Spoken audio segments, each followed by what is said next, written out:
Hey, what's new and exciting? It's Kevin O'Shaughnessy here, and in this video I'm going to share with you the mechanics of the fretting hand and how understanding those mechanics can help you clean up your playing.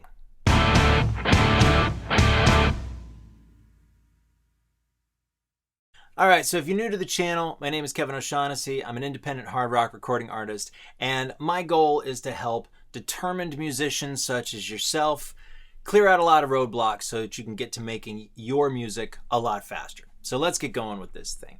The fretting hand, okay? A lot of people have some trouble with this. So what I want to do is I'm going to share with you what some of the mechanics are, how the hand works so that you can use it more ergonomically, so you can develop better speed and a much cleaner approach to your playing, all right? So let's get going. Common misconception. We've got to strengthen our fingers in order to play the guitar well, okay? This is absolute BS. The reason why? There are no muscles in your fingers, okay? Most people don't know that. I know I didn't know that. I just assumed that there were muscles in there. There's muscles every place else, right? But there are no muscles in your fingers. Where your fingers are controlled is actually in your forearm. You ever notice that when you're playing, your fingers, maybe the tips of your fingers might hurt, but the rest of your fingers don't. Like, you don't usually get pain like in the meat of the finger itself. You might get pain a little bit in the joint or in the tip of the finger. But if you're going to get any sort of pain or you're running into problems, it's not going to be in the finger. It's going to be in the arm. It's going to be in the wrist, somewhere like that, because there are no muscles in the fingers, like I just said.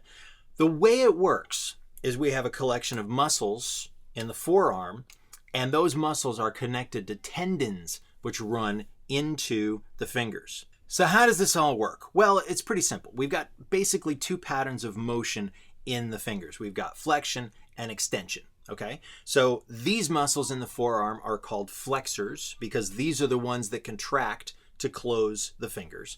These are called extensors because these are the muscles that contract to open the fingers or extend the fingers, okay? So what happens when we close our hand is these muscles contract and they pull on tendons which are connected to the fingers. So these contract and it pulls the fingers closed. To open the fingers or extend the fingers, these muscles contract, it pulls on the tendons and opens the hand. Now, how do we use this for guitar playing? I've been a teacher now for about 10 years, and I see a couple of common mistakes that certainly beginner students tend to make, but also more intermediate students who haven't had these mistakes corrected also do the same thing, and this is really bad. Two basic things. One, they either bend their wrist back like this, okay? In other words, they're extending, in this case, sort of hyper-extending the wrist, or they're flexing the wrist back like this. Now, why is that a problem? A couple of reasons, but the most important, those tendons that I was talking about. If you're bending the wrist in either direction, you're creating a corner that those tendons now have to get through in order to extend or flex the fingers. All right? It's kind of like dragging a garden hose around the corner of a house. Eventually, you might get caught up and you start tugging on it and it's not making its way around that corner, right? Whereas it's pretty easy to drag that hose in a straight line. Well, that's what we want to do with the wrist, right? We want to keep the wrist straight so that the tendons can move freely across that joint. So this straight wrist we call a neutral wrist, okay? It's not extended, it's not flexed, this is neutral, it's in a straight position. That's what we want to do. So how do we use this information to improve our technique? First things first, hold your hand out like this, palm up, and find that neutral wrist. This is going to be the most critical element. If you're not used to this position, and you might not be, try flexing and extending the wrist. Get a sense for what the extremes feel like, and then find the middle point. If you need to, use a ruler or something that will allow you to find a straight line in the wrist like so. With that, bring the hand underneath the neck like this, open your hand and curl your fingers over the top like this. Now, another complaint that a lot of my students have early on is that they feel like they can't reach the notes on the 6th string, on the low E string, right? Well, clearly, you can see that my fingers reach well over the top of the neck at this point, and yours should too. So drop your hand so that the tip of your pinky is resting on the low E string, okay? You should find a gap between this part of your hand and the neck, and you should see that there's still quite a bit of distance here, okay? Your fingertips on your other fingers are still well above the neck. Even your thumb might be sticking out above the neck. Once you got that, adjust the thumb so that the pad of your thumb here is resting against pretty much the curve of the back of the neck, okay? You're gonna need this for leverage.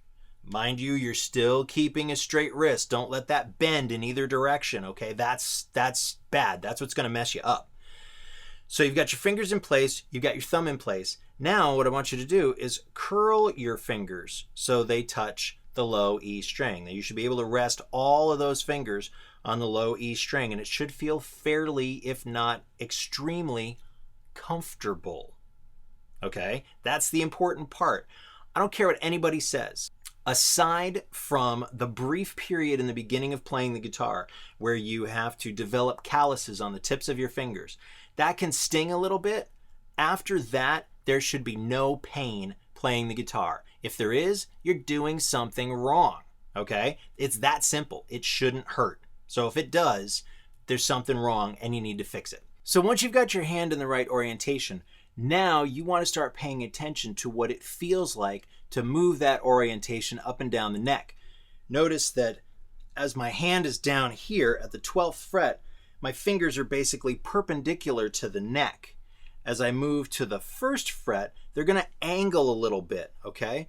They don't need to be straight. This is what a lot of people try to do. They try to keep their fingers straight against the neck. No, you don't need to do that at all. As a matter of fact, what you should do is keep your fingers straight along the forearm, not perpendicular to the neck. Now I'm going to come up here to the 5th fret. Here's what you can do to start getting used to this, what I'm expecting to be a new position for you, okay? You've got your orientation. You're sitting upright. You're not slouched over the guitar like this. You've got a neutral wrist. Your fingers are curled over very nicely. Now we need to get a good sound out of the note without any sort of buzzing. So another thing that students tend to do a lot is they put too much pressure on the string. So I want you to do, rest your first finger on the low E string and just start plucking. Right, you're gonna get that percussive sound. I want you to gently begin pressing the string against the fret in front of your finger. Don't worry if the string doesn't touch the neck. A lot of times it probably shouldn't. And you're gonna find that you're gonna use a lot less pressure. I want you to press it into the fret until you get a clear sound without any buzzing, like this.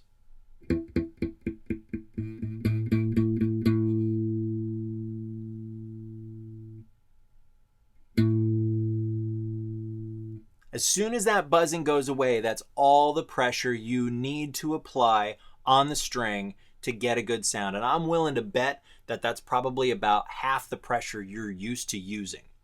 So when you feel pretty comfortable getting that sound, now you can start working some of your exercises. You can start doing, for example, the walking exercises.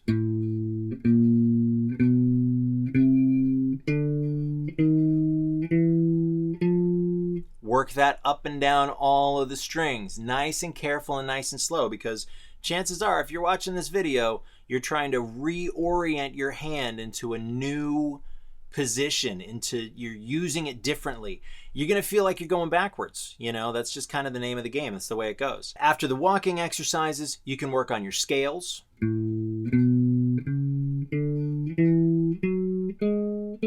And so on, your chords. You can work on any songs that you're working on, but the idea is to take all of this information and start applying it to the things that you've been working on in your lessons. All right, so what can you expect from doing all of this? Well, if this sounds like it's a lot of work, guess what? It is. That's just the way it is. Playing the guitar can be a very difficult thing, okay? There's no way around it. You have to put in the time to do this. You can expect that depending on how long you've been playing, how long you've been working with bad habits, it could take you months before you start to correct those habits. It took me almost a year because I ran into a lot of this same stuff too when I was learning how to play. So it could take a very long time.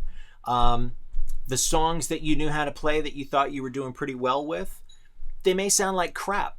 That's okay. Let them. Okay, you're probably gonna feel like you're taking a couple of steps back.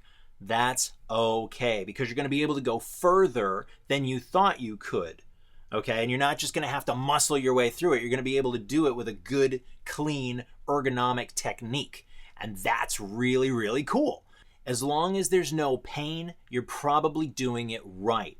It's probably gonna feel a little awkward. That's okay. Let it. Everything is awkward when we first start doing it. When we first start walking, when we first start talking, when we first start kicking a soccer ball down the field. Yeah, some people have an aptitude for these things early on, but a lot of us don't. Who cares? Just work through it.